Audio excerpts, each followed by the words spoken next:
31 अक्टूबर 1984 की सुबह 9:10 बजे भारत की पहली और एकमात्र महिला प्रधानमंत्री इंदिरा गांधी अपने निवास से निकलकर बाग के रास्ते प्रधानमंत्री कार्यालय की ओर जा रही थी। उस दिन पीएम ऑफिस में एक आयरिश टीवी पत्रकार और अभिनेता पीटर के साथ डॉक्यूमेंट्री इंटरव्यू का शेड्यूल तय था। उन्होंने बुलेट प्रूफ जैकेट नहीं पहनी थी। उनके साथ उनके पर्सनल सेक्रेटरी आर.के. धवन थे। जब वे जा रहे थे, उसी समय अचानक इंदिरा गांधी पर गोलियां चलाई गई और ये गोलीबारी किसी और ने नहीं बल्कि उनके दो भरोसेमंद अंगरक्षकों बेअंत सिंह और सतवंत सिंह ने की। कुछ ही क्षणों में 28 से 30 गोलियों ने भारत की एकमात्र महिला प्रधानमंत्री के शरीर को छलनी कर दिया। बाद में एम्स में उनकी मृत्यु हो गई। आज हम जानेंगे कि इंदिरा गांधी के लंबे समय से विश्वस्त अंगरक्षक सतवंत सिंह और बेअंत सिंह ने क्यों उन्हें गोली मारी। क्या 1984 के जून महीने में चलाए गए ऑपरेशन ब्लू स्टार के बाद उपजे आक्रोश और प्रतिशोध की भावना ने इस हत्या को जन्म दिया। इंदिरा प्रियदर्शिनी गांधी भारत की पहली और एकमात्र महिला प्रधानमंत्री थी। उनका जन्म 19 नवंबर 1917 को उत्तर प्रदेश के इलाहाबाद में हुआ था। वे जवाहरलाल नेहरू और कमला नेहरू की एकमात्र संतान थी। उनका बचपन एक राजनीतिक वातावरण में बीता।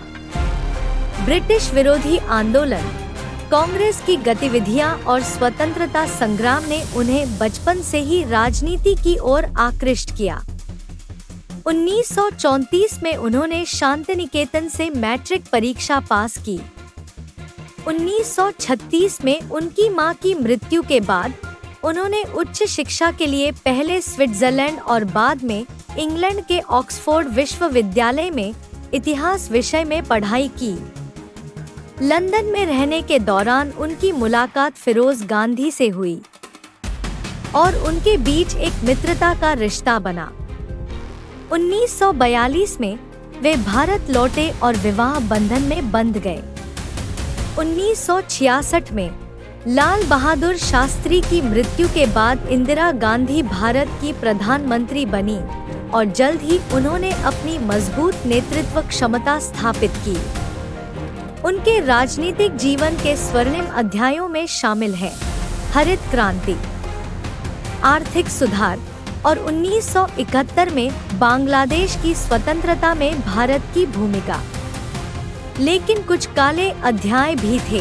1975 की राष्ट्रीय आपातकाल और 1984 में ऑपरेशन ब्लू स्टार। 1980 के दशक में पंजाब में राजनीतिक अस्थिरता बढ़ने लगी।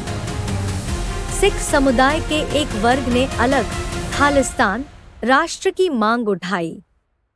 इस आंदोलन के प्रमुख नेता जरनैल सिंह भिंडरांवाले थे, जो सिख युवाओं में तेजी से लोकप्रिय हो रहे थे। उन्होंने धार्मिक भावना का सहारा लेकर स्वर्ण मंदिर को एक प्रकार का किला बना दिया। उनके अनुयायी हथियारों से लैस होकर वहां डट गए। पुलिस के साथ मुठभेड़ें होने लगी और पंजाब में एक आतंक का माहौल बन गया। इंदिरा गांधी ने पहले राजनीतिक समाधान की कोशिश की, लेकिन असफल रहने पर उन्होंने सेना के हस्तक्षेप का निर्णय लिया। 1984 के जून महीने में भारतीय सेना ने ऑपरेशन ब्लू स्टार चलाया, जिसमें मंदिर में छिपे उग्रवादियों को मार गिराया गया। इस ऑपरेशन में सैकड़ों लोग मारे गए, जिनमें आम तीर्थयात्री भी शामिल थे। इस कार्रवाई को सिख समुदाय ने अत्यंत अपमानजनक और धार्मिक स्थान पर आक्रमण के रूप में देखा। इससे विश्वभर के सिख समुदाय में आक्रोश फैल गया।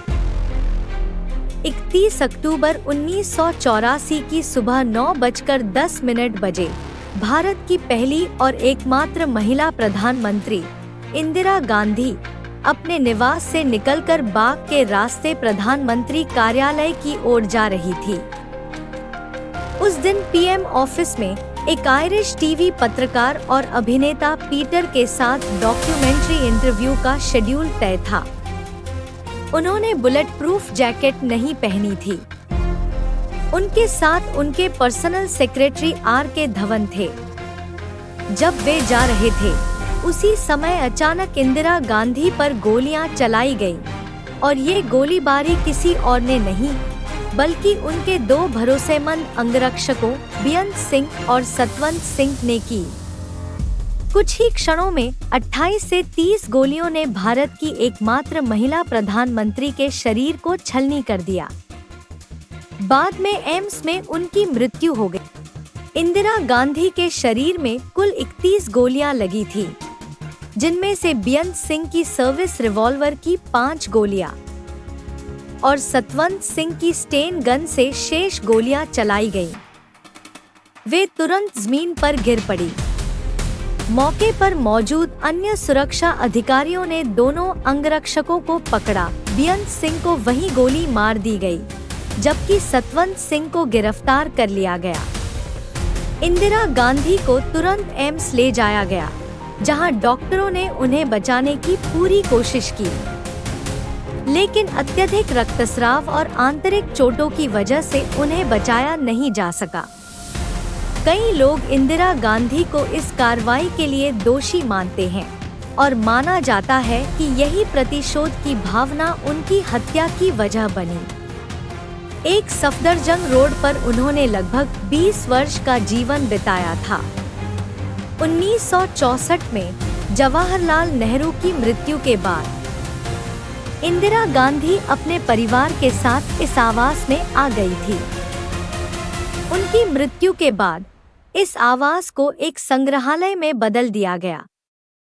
इस संग्रहालय में आप इंदिरा गांधी द्वारा उपयोग किए गए अनेक वस्तुएं देख सकते हैं। इसके अलावा इंदिरा गांधी और उनके बेटे राजीव गांधी की मृत्यु के समय पहनी गई पोशाकें भी वहां संरक्षित हैं, जिन्हें आप अपनी आंखों से देख सकते हैं। अगर आपको यह वीडियो पसंद आए तो लाइक, शेयर और कमेंट करना न भूलें।